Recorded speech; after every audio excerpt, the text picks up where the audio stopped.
Hello. So I want to start a new series, and we're going to talk about embracing the fire, changing and balancing that light and shadow for true transformation. The power of shadow work is embracing the darkness within you as self-love. We need to reframe the shadow as a powerful ally and not something that we need to fear. Not allowing ourselves to be afraid of being angry, of being frustrated, of being sad or depressed. These are all pieces of us that we need to explore and acknowledge them with curiosity, not with judgment. They're recognizing that shadow part of you is a natural and very valuable part of your psyche. It's part of who you are. It's what makes you who you are. Doing the shadow work as an empowering journey to self-acceptance is a great way for you to have that transformation, to be able to continue to rewrite that story of yours. So some of the misconceptions about shadow, that shadow self, is that it's evil, that it's part of you that you need to reject, that you need to push aside, that you don't want to acknowledge, you don't want to admit that there are parts of you that really want to hurt that person because you're so mad at them. Or you want to say these mean, horrible things because you're so frustrated. These are not evil things. These are just a natural part of who we are. So we need to understand that facing our shadows is not about eliminating it and not about stopping those feelings from coming out, but rather integrating it and becoming aware that those feelings are what our body and our soul are trying to tell us, that we're in a wrong situation, or that we're not someplace that we need to be, or we're not happy with where we are. And we can't do that. We don't know that if we're not embracing that darkness and we're not treating it as something that really can make a powerful impact in our lives. So self-love includes loving all parts of you. The dark parts, the messy parts, the parts of you that you don't want to admit are there. If we can't love all pieces of ourselves, then we can't truly, really love our entire selves. The shadow is where you get your greatest wisdom and your strength, because you realize the reason I'm feeling like this is because something's not right. But you don't know that if you're not paying attention to it, if you're kind of pushing it aside.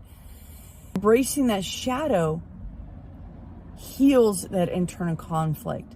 It fosters that inner peace. So how do you start exploring that shadow part of you safely? Journaling is a fantastic way. I journaled so much. Anytime that I'm feeling frustrated, or I'm feeling upset, or I'm feeling mad, that's usually when I journal the most, because I need to get those emotions out.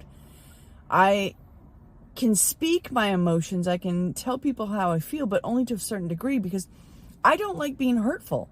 But there's times when I really want to say some fucking mean shit. So what I've done in the past is I've written letters saying all the horrible things that I wanted to say. I don't mail them. I burn them. I have a burning ceremony. And those emotions are released into the ethers, and I can breathe because I know I've let it out of my body and I haven't hurt anybody. I've released it in a way that is safe, that is natural for me to say, okay, yes, now I feel better because this is gone from my body. I also have done a lot of mirror work. If you're not familiar with mirror work is staring at yourself in the mirror and telling yourself all the things that you need to hear, saying the things that you need to say, releasing that information, releasing that frustration, that anger, that sadness, and telling yourself the things that you really need to hear. You're okay. You're safe. You're allowed to feel like this. These are two safe ways that you can express that shadow and not be condemned for letting these emotions out in a way that is destructive. Seeking guidance. Finding a therapist if that's what you need, or community if that process is too overwhelming and you need somebody to talk to. find that person who's not going to judge you, who's not going to make you feel bad for expressing these emotions that so many people really honestly hold in because they don't know how to express them in a healthy way, or they've been told that, well, good girls don't get mad, or good girls don't scream at people.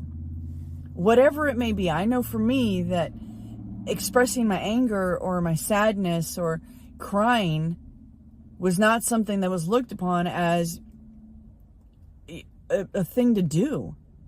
You know, I got a lot of, if you're going to cry, I'm going to give you something to cry about. That is not a healthy way to be able to tell someone that they can express their feelings.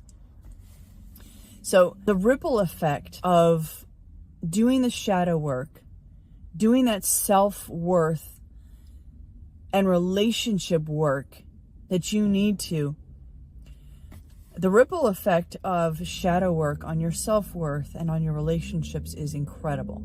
If you're able to express yourself, or you're able to release those emotions in a way that is healthy for you, you're able to build your self-worth by breaking free of that shame and that guilt and that frustration that you can't let these feelings out. So knowing that you can do this and knowing that you can find a way that you can express yourself helps you to develop deeper, more authentic connections with those people around you. If you're not able to tell people how you feel, how can you express your true self? How can you be comfortable sharing all that messiness inside? There are times when Roy and I have just been back and forth. And one thing about a good relationship is that you find the freedom to live unapologetically as your whole self. All of the slobber and all the crying and all the anger and the frustration when something doesn't go your way. So I will give you a perfect example. We are at work. We're out of town, and part of the sign that we're installing is gone. We don't know what the hell happened to it. It blew off the trailer. Somebody took it. We have no freaking clue, but it's an integral part of the sign. It's one of the faces, one of the pieces of the sign that tells, who this person is, and it's missing. We have no idea where it is. So we could allow that anger of, oh my gosh, somebody stole it and we have to go find it, or the frustration of it blew out and on the highway and here's this piece of plastic flying around. We can vent to each other and release that energy, that negative energy that needs to be able to be expressed, and not beat each other up because we're blaming each other for not strapping it down properly or not checking to make sure that it was still there, or whatever the reasons we could come up with. When you're in a relationship where you can express these things and let your shadow out in a healthy way, then you're better off in your relationships because you have a healthy way of expressing yourself. The journaling and the mirror work are two brilliant ways of doing that. So I'm going to give you some action steps, and then I'm going to give you some shadow prompts. If you need to, you can rewind this video so that you can write down the shadow prompts. I'll also make a point and I'll add them to the description, but at least you'll have them so that you can go over them. So the first action step, my favorite, is journaling. Journal about one aspect of yourself that you've been avoiding or you've been judging. For me, that's my anger. For a very long time, I had a difficult time expressing my anger. I was mean. I'm going to admit it. I could be very mean. And I used to scream a lot. And that's just the way that I was taught that you express your anger. And although that I do that quickly, I very rarely get angry anymore. I don't find anything that bothers me much anymore. I really don't. But when I was younger, I was quick to anger because honestly, it was just what I was around. So I would blow up, release all this energy, and then be fine. And I'm still like that. If I get mad, I only get mad for a few minutes, and then I'm over it, and then I forget about it and I let it go. I don't hold grudges. I really don't. I'm not the type of person who's going to remember that we got in an argument about something stupid 3, 4, 5 weeks ago and bring that back up in an argument that we're having now. No, I completely forgot about it. And if you bring something up that I did, I'm not going to remember it. So that's one of the benefits that I have. I can let things go. I really do very quickly let them go. So I blow up and I just, it's over. It's done. I say my piece and then I'm done. But the reason I can do that is because I've done a lot of the work. I've done a lot of the journaling and writing that angry stuff out and having those burning ceremonies and just releasing that in a healthier way. The second thing is I want you to identify a trigger, something that really sets you off, and then explore the root of that discomfort. What is it that is at the bare bones bottom of that issue? You get triggered about whatever it is. I don't know. Somebody says something off to you. And it may not be that what they said was in fact something that you should get upset about. But you've allowed all of these past issues to build up. And now this one little straw on the camel's back, so to speak, has caused you to blow up and you go off about something that's very minor when in fact it's all of these other things. If you don't notice that trigger and then go back and realize, okay, so it's not in fact this one thing that's really bothering me, it's all of these other things that I've let built up because I didn't say anything when they were bothering me at the time. I didn't want to hurt somebody's feelings. I didn't want to look bad. Whatever it may be. You need to learn to express yourself on those smaller issues so that it doesn't build up.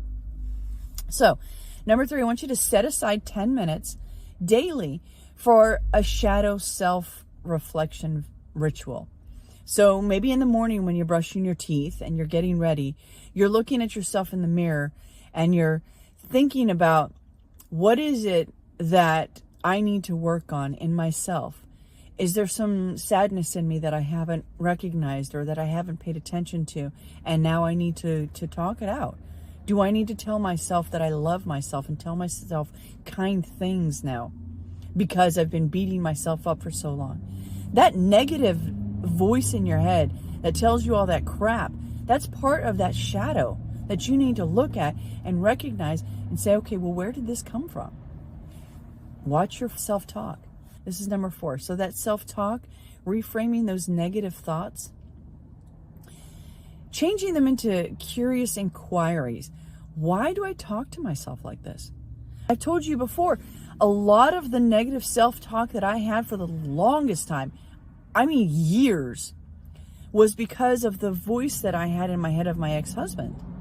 He had a lot of negative thoughts and beliefs and ideas in himself that he projected onto me, and I had that voice in my head. So once I got curious and thought, okay, where are these thoughts coming from? Where is this voice really originating from?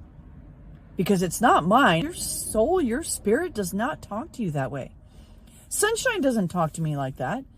Sadie talks to me when she's trying to warn me about something. She's trying to tell me, okay, hey, something's going on. If I start hearing a negative, you can't do this, or it's not good enough, or whatever, I know that that is not me. That is not the true me. But if I don't think of it as, where's that coming from? Because it's not me, so where did it start? Did it start when I was in school? Did it start with my ex-husband? Did it start with my parents, a teacher? Where did that originate? If you're so focused on that negative self-talk and rehashing it and not taking the time to be curious and wonder about it, then you can't change it. So number 5 is share one small realization about what you learned about your shadow with a trusted friend or a group. We've started a school community, Soulfire Ignited, in a school community, and I'll share the link down below. Come and share what you've learned there. It's a group that I've created for women over 40. Younger people can come into, but it's for us to be able to share this kind of information and not be judged. It's a safe space where we can talk about these things and have a place where we can communicate without the judgment or without the ideas or thoughts of people around us who are going to bring us down. So the shadow work prompts that I want to share with you, I've got 5 of them. So the first one is, what parts of myself do I often suppress or judge? What parts of myself do I often suppress or judge? Number 2, when was the last time I felt triggered? And what does that reveal about me? When was the last time I felt triggered, and what does that reveal about me? Number 3, how do I label my negative emotions? And what might they be trying to tell me?